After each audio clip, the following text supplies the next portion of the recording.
नमस्कार शेतकरी मित्रांनो, सर्वप्रथम सगळ्यांना जय शिवराय। हा वारे आणि दुपारपर्यंत जी काही ऊन पाहायला मिळते यामधनं महाराष्ट्रातल्या काही सोडलेल्या भागांना अजूनही चिंता वाटते। पण एक लक्षात घ्या, तुमचाही भाग सुटणार नाही, तुमच्याही पेरण्या सुखरूप होतील।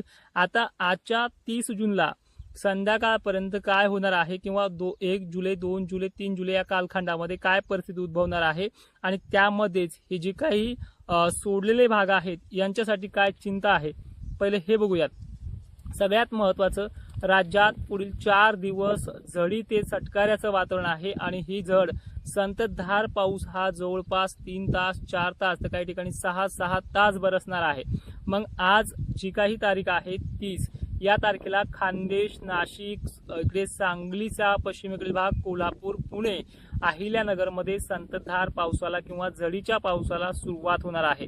त्याचबरोबर मध्यरात्रीपर्यंत मराठवाडा आणि विदर्भातही प्रत्येक जिल्ह्यामध्ये जालन्यासह छत्रपती संभाजीनगर, धुळ्यासह सुरुवात होणार आहे झडीच्या पावसाची। ज्यांना वारंवार घेत आलाय, वापसा होऊन दिलं नाही, त्यांना लगातार पुढचे 3 दिवस पुन्हा पेरणीचा चान्सेस नाहीयेत। पण ज्यांना निव्वळ सोडला आहे ते 1 जुलै पासून ते 4 जुलैपर्यंत रोज या संततधारेमध्येच यांच्या जमिनीची जी काही कोरडेपणा आहे तो पूर्णपणे दूर होईल, अशी पद्धत येत्या 24 तासामध्ये सुरुवात होते आहे। आज जर लक्षात घेतलं की मोसमी वारे हे चांगल्या पद्धतीनं महाराष्ट्रात बाष्प घेऊन येतील संध्याकाळच्या पिरियडपर्यंत, काही ठिकाणी 4 वाजेपर्यंत।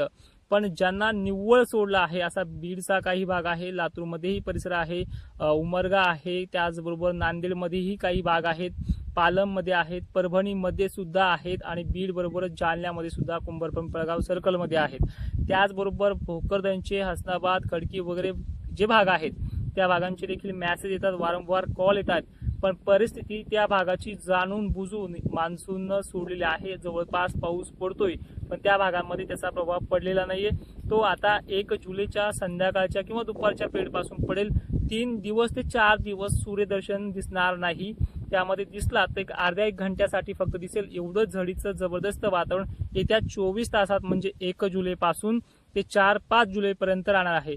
आता विभागानुसार जर लक्षात घेतलं तर कशी कंडिशन राहील आणि विशेषतः ही माहिती तुम्ही इतरही शेतकऱ्यांपर्यंत पोहोचण्याचं काम करा। 2 वर्षापासून या चॅनलवरती काम करतोय, तर ह्या चॅनलचे 100K सबस्क्रायबर पूर्ण करण्याचे मी आज वैयक्तिक तुम्हाला बोलतो आहे, ते आपल्याला करायचे आहेत। सांगली, सोलापूर, कोल्हापूर, पुणे परिसर, अहिल्यानगर, बीड जिल्ह्यासह झडीला सुरुवात उद्यापासून तर काही ठिकाणी आज संध्याकाळपासून होते आहे।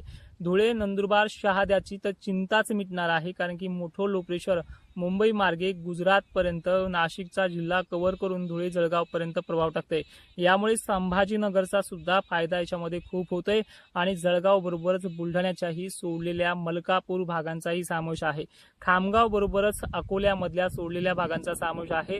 बुलढाण्यातही जवळपास सोडलेले भाग कमी आहेत, पण तिथे सुद्धा याचा फायदा आणि रिपिटेशन मान्सून म्हणजे ज्यांना पडलाय त्यांची वापसा न होऊन देण्याची कंडिशन सुद्धा याच्यामध्ये पाहायला मिळते। बुलढाण्याबरोबरच जालना जिल्ह्यातील सोडलेल्या सर्व भागांना एक सर्वदूरचा हा पाऊस असल्यामुळे, झडीसारखा असल्यामुळे पेरणीसाठी ओल निर्माण करून देईल अशी याची पद्धत आहे। त्याचबरोबर बीड जिल्हा, परभणी, नांदेड, हिंगोली, वसमत, यवतमाळ, वर्धा इथे देखील पावसाचा प्रभाव थोडा मोठा राहील। आणि एकंदरीत सरळ सोप्या शब्दात सांगायचं झालं तर येणाऱ्या 24 तासामध्ये म्हणजे 1 जुलै पासून ते 5-6 जुलैपर्यंत पाऊस हा पुन्हा वाढणार आहे। भलेही नदी नाले ओढे वाहण्याची कंडिशन याच्यामध्ये तुरळक असली तरी पण याच्यामध्ये सरसगट भाग घेण्याची मध्यम का होईना क्षमता चांगली आहे आणि ती 4-5 दिवस लगातार आहे। त्यामुळे बऱ्याच जणांच्या पेरणीचा प्रश्न जो आहे तो सुटलेला भाग हा मिटून जाईल। त्यामुळे या शेतकऱ्यांना कुठल्याही प्रकारची घाई किंवा कुठल्याही प्रकारचं टेन्शन घ्यायची गरज पडणार नाही।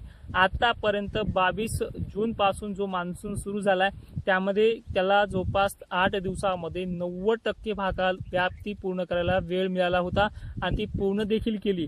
पण प्रत्येक तालुक्यामध्ये हे काही 10-12 गावं सुटलेत। आता हे घेण्यासाठी याला काही मोजका कालावधी लागतोय, तो देखील या 2 दिवसात पूर्ण करेल अशी शक्यता चांगलीच वर्तवण्यात येते। त्यामुळे येत्या 24 तासामध्ये सूर्यदर्शन कमी, झडीचं वातावरण जास्त आणि लगातार 4-5 दिवस असल्यामुळे चिंता करण्याची गरज नाहीये। सगळ्यात महत्त्वाचे अजून एक सांगतो की बऱ्याच शेतकऱ्यांना माझे अंदाज आवडतात, पण ते लाईकच्या माध्यमातून कळतं की 2000 शेतकऱ्यांना ते आवडतात। तर तुम्हाला माझे अंदाज आवडत असतील तर लाईक करा, कारण की बऱ्याच शेतकऱ्यांपर्यंत ते मेसेज पोहोचतो. आता जुलै महिना सर्वश्याम कसा जाईल हे देखील पाहूयात. जुलै महिन्यात मी मागे ही पोस्ट दिली की 1 जून महिन्यामध्ये पोस्ट दिली की 1 जुलै पासून ते जवळपास 8 ते 12 जुलैपर्यंत हा पाऊस कायम आहे आणि ह्या महिन्यात मोठा खंड नाहीये. परत 10-12 तारखेनंतर टेम्परेचर वाढून परत मोठ्या पावसाचे संकेत सुद्धा आहेत. त्यामुळे एकंदरीत काळजी करण्याचा विषय नाहीये. मित्रांनो, काय प्रश्न आहे ते कमेंटमध्ये करा. माहिती शेवटपर्यंत पाहणाऱ्या शेतकऱ्यांचे धन्यवाद आणि ही माहिती सर्व शेतकऱ्यांना पाठवण्याचा प्रयत्न करा. जय शिवराय.